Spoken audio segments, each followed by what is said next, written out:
Toi, Faye, tu es mauvais, Faye, mais tu es mauvais. Coupe du monde sans la Côte d'Ivoire. Coupe du monde sans nous. Hey!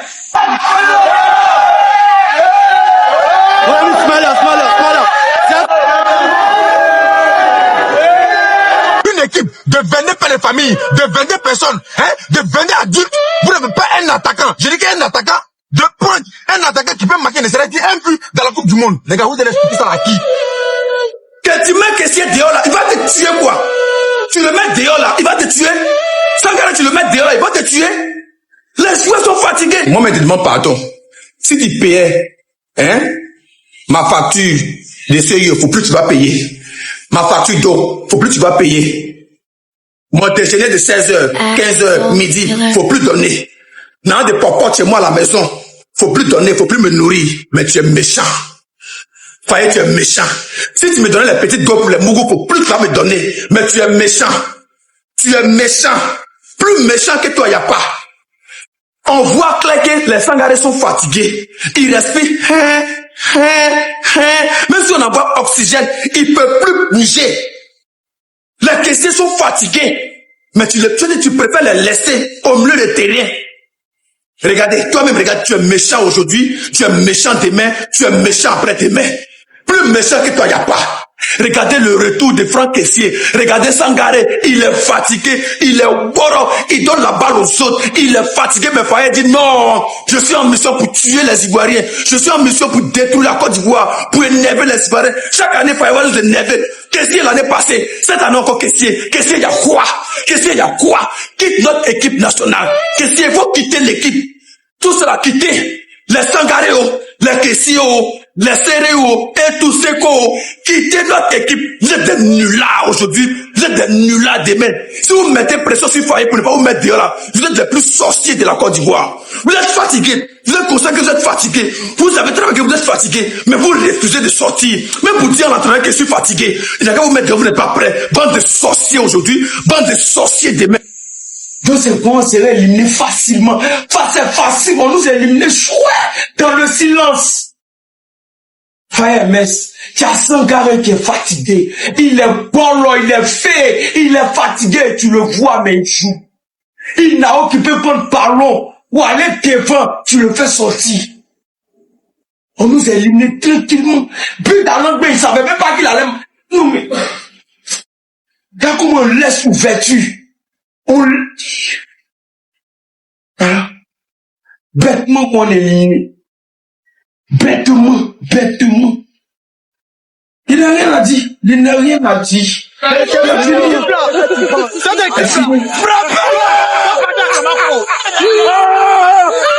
Amad Diallo a tout fait. Amad a tout fait. Le milieu est lourd.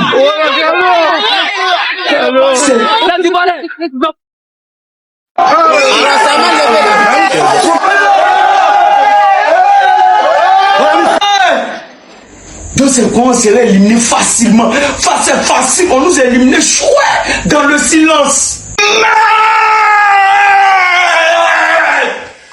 Putain, c'est pas possible. Non, vraiment, salut. Qu'est-ce que bon, quand tu as parlé, ça veut dire que tu es en train de parler des joueurs, ça atteint à l'air psychologique. Qu'est-ce que tu as fort? Les amis, ils tapotaient. 3 pénaltys, l'arbitre n'a pas sifflé. Yaouh. Ah, yeah. Appelez les sapeurs-pompiers. Ouh, wow, ma tension. Yeah, l'arbitre est méchant. L'arbitre est méchant. L'arbitre est méchant. Il est méchant. Ah. On ne pleure pas, on ne pleure pas. C'est interdit de pleurer, interdit. Si tu pleures, c'est trop grave. Cette équipe-là, frappez-le!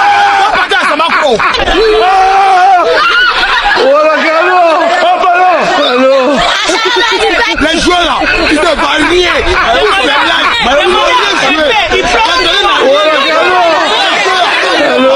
Là, tu vois, ils ont prouvé quoi? Actuellement rien. C'est quoi? Tout augmenté d'un pays. J'ai fait un ticket, il y a une victoire de Côte d'Ivoire. Deuxième ticket, il y a mis qualification de Côte d'Ivoire. C'est-à-dire que même si on avait fait j'avais encore l'espoir que dans prolongation, on puisse se remonter et puis gagner le match. Vous m'avez violé, vous m'avez fait à l'envers. Un debout qui est violent. Il ne sait même plus où mettre la tête. Il ne sait même plus où mettre la tête. Je vous ai dit ici qu'Haaland là, il est dangereux. Les gars, mettez en commentaire, Drogba revient. Mettez en commentaire, on veut Drogba. Mettez en commentaire, on veut Drogba. C'est pas notre place qui est là-bas. Combien de grands joueurs n'ont pas été appelés? Voilà maintenant les autres sont fatigués, on peut plus faire rentrer les grands joueurs. Voilà maintenant les gars sont fatigués, on peut plus faire rentrer les grands joueurs. Ça fait mal. Ça fait mal. Ça fait mal les amis.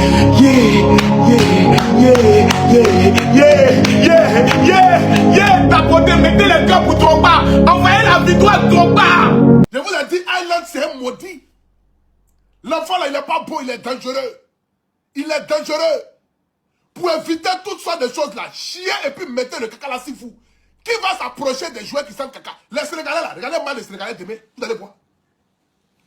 Quand le Sénégal va jouer contre Belgique là, regardez le match, vous allez voir. Les Sénégalais restent sur le terrain, un Nancy dit 12 millions. Sadio Mané lui-même il s'est lavé ça depuis une semaine. Et il rentre un Nancy dit sur le terrain.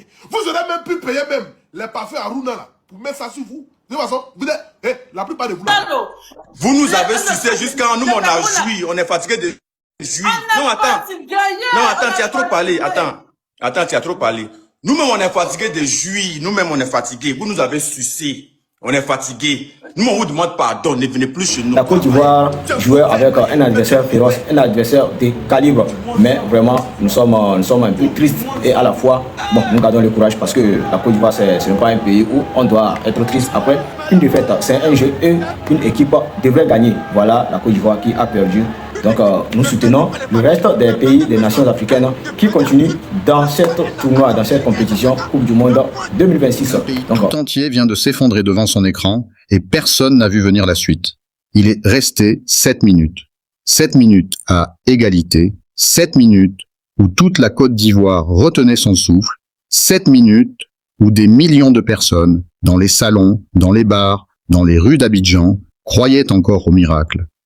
Et puis, comme un coup péré, tout s'est écroulé. La Norvège a marqué. La Côte d'Ivoire est éliminée de la Coupe du Monde. Et ce qui s'est passé après ce but a déclenché une tempête que personne n'attendait. Parce que ce n'est pas seulement une élimination. C'est une déflagration. Une déflagration de colère, de tristesse, d'incompréhension, qui a traversé les réseaux sociaux à une vitesse folle. Des supporters en larmes. Des influenceurs hors d'eux. Un entraîneur pointé du doigt. Un joueur star laissé sur le banc pendant des matchs entiers. Et au milieu de tout ça, un nom qui revient sans cesse. Didier Drogba, appelé à la rescousse pour sauver ce qui reste du football ivoirien. Alors qu'est-ce qui s'est réellement passé sur ce terrain? Pourquoi cette défaite fait-elle si mal? Et surtout, qui doit payer pour cette élimination qui restera dans les mémoires comme l'une des plus douloureuses de l'histoire du football ivoirien? Accrochez-vous, parce que dans les prochaines minutes, on va tout décortiquer, minute par minute, décision par décision, et vous allez comprendre pourquoi cette soirée a viré au cauchemar collectif. Tout commence pourtant plutôt bien. La première période appartient largement aux éléphants. Ils dominent, ils créent des situations, ils imposent leur rythme face à une équipe norvégienne pourtant réputée solide et efficace. Sur le papier, tout semble aller dans le bon sens. Mais le football, ce sport injuste par excellence, va une fois de plus rappeler une vérité cruelle. Dominer ne suffit jamais. Il faut marquer. Et c'est précisément là que le bât blesse. Parce que pendant que la Côte d'Ivoire multiplie les occasions sans les concrétiser, la Norvège, elle, n'a besoin que d'un éclair, un seul instant de vérité. Et cet instant porte un nom que tout le monde connaît déjà, Erling Haaland. Le genre de joueur qui n'a besoin que d'un espace d'1 mètre carré pour transformer un match, un ballon glissé sur le côté, un appel dans le dos de la défense, une frappe enroulée, et c'est fait. Le silence tombe sur les tribunes ivoiriennes. Un but d'une facilité déconcertante, presque insultante pour une défense qui, quelques secondes plus tôt, semblait pourtant maîtriser la situation. Ce premier but va marquer un tournant psychologique dans cette rencontre. On sent immédiatement, dans l'attitude des joueurs ivoiriens, un mélange de frustration et d'incrédulité. Comment peut-on dominer autant et se retrouver mené au score de cette manière? La question hante déjà les esprits, et elle va continuer de hanter les débats bien après le coup de sifflet final. Mais l'histoire ne s'arrête pas là. Loin de là. Parce que la deuxième période va apporter son lot de rebondissements. Et c'est là que le vrai drame commence à se dessiner. Un nom va électriser tout un pays pendant quelques minutes. Un nom qui, depuis le début de la compétition, fait parler de lui pour de mauvaises raisons. Celle d'un joueur laissé sur le banc, alors que tout le monde s'accorde à dire qu'il est l'un des talents les plus explosifs de cette génération ivoirienne. Ce joueur, c'est lui qui va entrer en jeu et transformer totalement la physionomie du match. Dès son entrée, on sent une différence immédiate de rythme, d'audace, de prise de risque. Il élimine un adversaire, puis un deuxième, il fend la défense norvégienne comme si elle n'existait pas, et d'un geste d'une pureté rare, il trouve le chemin défilé. Le stade explose. Les réseaux sociaux s'enflamment instantanément.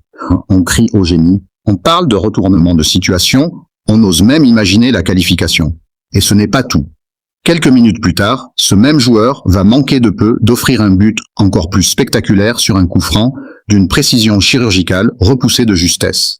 Un but qui, s'il était rentré, aurait probablement été élu parmi les plus beaux buts de toute la compétition. La question que tout le monde se pose alors devient obsédante. Pourquoi n'a-t-il pas débuté ce match?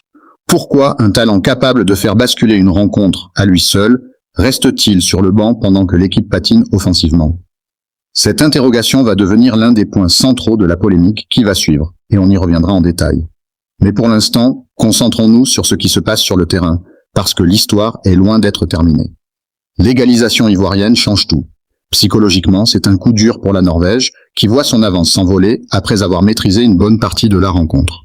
Pour la Côte d'Ivoire, c'est l'énergie d'un second souffle, la sensation que le scénario parfait est en train de s'écrire.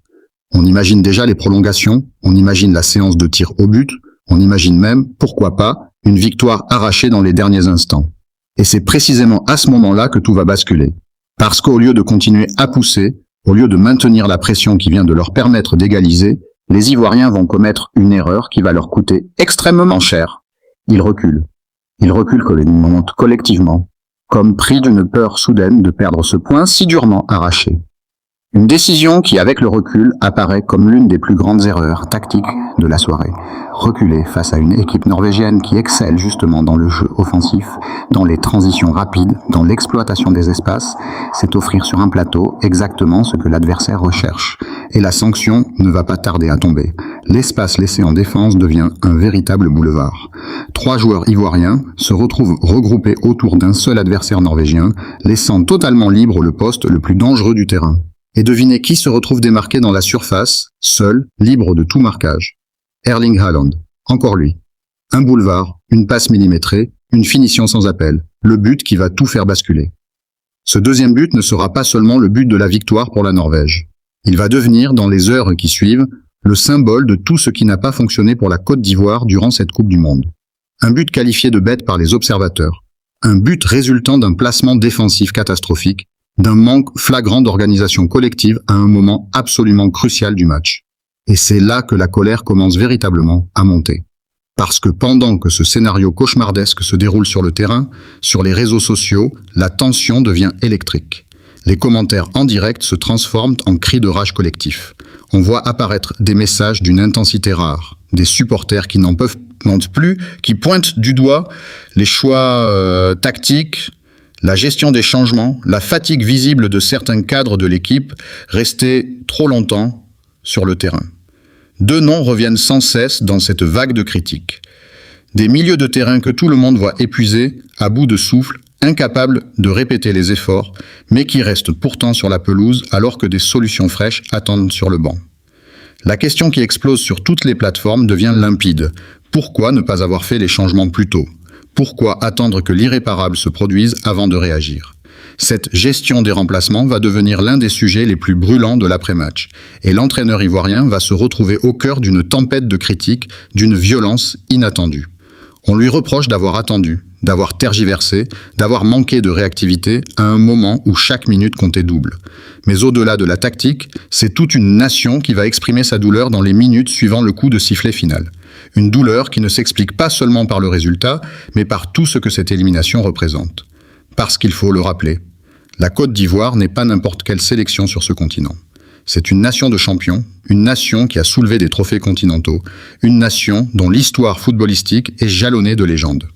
Et voir cette même nation sortir dès les 16e de finale, face à une équipe norvégienne certes talentueuse, mais qui n'avait jamais brillé particulièrement sur la scène mondiale auparavant, ça fait mal. Ça fait très mal.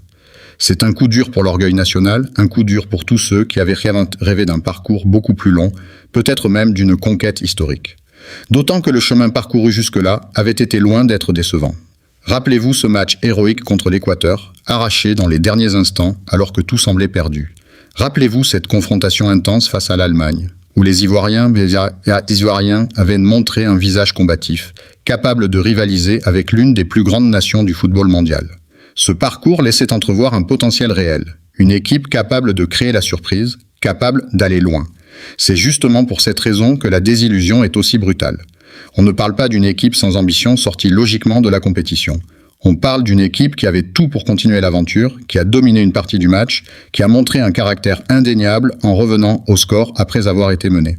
Mais qui, au moment décisif, a commis les erreurs qui ne pardonnent pas au plus haut niveau. Et c'est précisément cette dualité qui rend cette élimination si difficile à digérer. D'un côté, une équipe qui mérite des éloges pour son combat, pour sa capacité à ne jamais rien lâcher jusqu'à la dernière seconde. De l'autre, une accumulation d'erreurs individuelles et collectives qui a fini par coûter la qualification à un moment où tout semblait encore possible. Dans les minutes qui suivent l'élimination, une scène va particulièrement marquer les esprits. On voit des joueurs en larmes, effondrés sur la pelouse, incapables de retenir leur émotion face à l'ampleur de la déception. Une image forte qui traduit à quel point cette compétition représentait bien plus qu'un simple tournoi pour ces joueurs.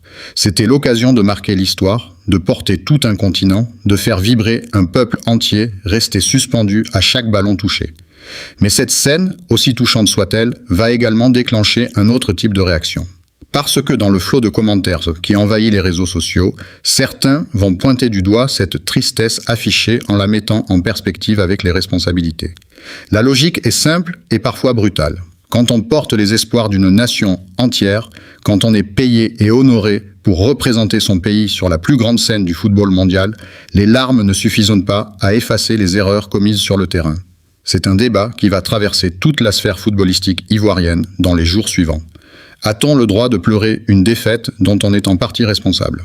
Peut-on à la fois montrer une émotion sincère et être tenu pour responsable des choix qui ont mené à cette issue ? Ces questions, loin d'être anecdotiques, vont alimenter des débats passionnés pendant des jours entiers. Et pendant que ces discussions enflamment les plateformes, un autre phénomène commence à prendre de l'ampleur. Un phénomène qui va transformer cette simple défaite sportive en véritable feuilleton géopolitique digital. Parce qu'au-delà des frontières ivoiriennes, dans les pays voisins, sur le continent tout entier, cette élimination va provoquer des réactions en chaîne, des moqueries, des railleries, qui vont à leur tour provoquer une riposte tout aussi vive de la part des supporters ivoiriens. Ce qui se joue alors dépasse largement le cadre du football. C'est une question de fierté nationale, de rivalité ancienne entre pays voisins, de sensibilité exacerbée par des décennies de comparaisons sportives et culturelles. Et cette bataille verbale qui va s'intensifier heure après heure sur les réseaux sociaux va révéler à quel point le football reste, sur ce continent, bien plus qu'un simple sport. Un véritable marqueur identitaire, un terrain d'expression de la fierté collective. Mais avant d'aller plus loin dans cette guerre numérique qui secoue les réseaux, il faut d'abord comprendre un autre élément central de cette soirée dramatique. La remise en question profonde et immédiate qui touche l'encadrement technique de l'équipe nationale. Parce que dans les minutes qui suivent l'élimination, un nom commence à circuler avec une insistance de plus en plus forte, portée par une vague de mécontentement populaire qui réclame un changement radical. Ce nom, c'est celui d'une légende du football ivoirien, un ancien capitaine, un symbole d'une génération dorée qui avait su faire rayonner le pays sur la scène continentale et mondiale. Aujourd'hui, à la tête d'institutions du football national, cette figure emblématique est appelée par une partie grandissante des supporters à prendre les commandes de la fédération pour, disent-ils, sauver ce qui reste du football ivoirien. Le constat dressé par ces voix critiques est sans appel. Trop de vétérans conservés en sélection malgré des signes évidents de fatigue physique et de baisse de niveau, un manque de renouvellement générationnel, une gestion tactique jugée dépassée face aux exigences du très haut niveau international. Pour ces observateurs, cette élimination n'est pas un accident, mais le symptôme d'un problème structurel bien plus profond qui nécessite une refonte complète de l'approche du football national. Cette prise de position ne fait évidemment pas l'unanimité. D'autres voix, tout aussi passionnées, viennent défendre le travail accompli par l'encadrement actuel, rappelant les résultats obtenus ces dernières années, une qualification en Coupe du Monde, un passage du premier tour dans une compétition relevée, un titre continental conquis récemment. Pour ces défenseurs, il serait injuste de tout remettre en cause sur la base d'une seule élimination, aussi douloureuse soit-elle, dans un tournoi où la marge entre la qualification et l'élimination tient parfois à un seul détail, à une seule décision, à un seul instant de vérité. Ce débat, loin de s'apaiser, va au contraire s'intensifier dans les heures et les jours qui suivent, alimenté par des prises de parole toujours plus nombreuses, toujours plus tranchées. Et c'est précisément dans cette atmosphère électrique que nous allons devoir nous arrêter, parce que ce qui va suivre change complètement la donne. Car ce que peu de gens savent encore à ce stade, c'est que cette élimination va déclencher une véritable onde de choc bien au-delà des frontières sportives. Une onde de choc qui va impliquer des tensions diplomatiques improvisées entre communautés de supporters de différents pays, des menaces à peine voilées échangées sur les réseaux sociaux et une remise en question profonde de l'identité même du football ivoirien pour les années à venir. Ce qui s'est réellement passé dans les coulisses, ce que les joueurs ont ressenti au moment de quitter le terrain, ce que révèlent les analyses les plus poussées sur les choix tactiques qui ont mené à cette défaite, tout cela mérite d'être exploré en profondeur. Parce que derrière cette simple élimination se cache une histoire bien plus complexe, bien plus riche en enseignements qu'il serait dommage de laisser de côté. Restez avec nous, parce que dans la suite de cette analyse, nous allons entrer dans les détails les plus fins de cette soirée qui restera gravée dans les mémoires du football ivoirien. Nous allons décortiquer chaque décision tactique, chaque erreur individuelle, chaque instant qui a fait basculer ce match dans un sens que personne, ou presque, n'avait anticipé au coup d'envoi. Reprenons depuis le début, mais cette fois avec un œil beaucoup plus clinique, beaucoup plus analytique, parce que pour comprendre pleinement pourquoi cette élimination fait autant de bruit, il faut disséquer chaque phase de ce match comme s'il s'agissait d'une enquête. Première période. La Côte d'Ivoire entre sur le terrain avec une intention claire. Imposer son jeu, prendre le contrôle du ballon, dicter le tempo face à une sélection norvégienne connue pour son efficacité redoutable en contre-attaque. Sur les 20 premières minutes, le plan fonctionne à merveille. Les Ivoiriens pressent haut, récupèrent des ballons dans le camp adverse, multiplient les circulations rapides sur les côtés. On sent une équipe sûre d'elle, portée par la conviction qu'elle peut faire douter cette Norvège si impressionnante sur le papier. Mais très vite, un problème structurel commence à se dessiner, un problème qui va finir par coûter cher. L'incapacité à transformer cette domination territoriale en occasion franche et surtout en but. Les observateurs les plus attentifs remarquent immédiatement ce déséquilibre entre la possession de balles et la dangerosité réelle créée devant le but adverse. Trop de circulation stérile, trop peu de prise de risque dans le dernier tiers du terrain, trop peu de tentatives depuis l'extérieur de la surface. La Côte d'Ivoire joue, mais elle ne perce pas. Ce constat va d'ailleurs être repris et amplifié par de nombreux consultants et amateurs éclairés dans les commentaires postés en direct pendant le match. Une phrase revient sans cesse, presque comme un refrain collectif. Dominer, ce n'est pas gagner. Il faut savoir se créer de véritables occasions, des situations dangereuses, et surtout il faut avoir les joueurs capables de faire la différence dans les derniers mètres.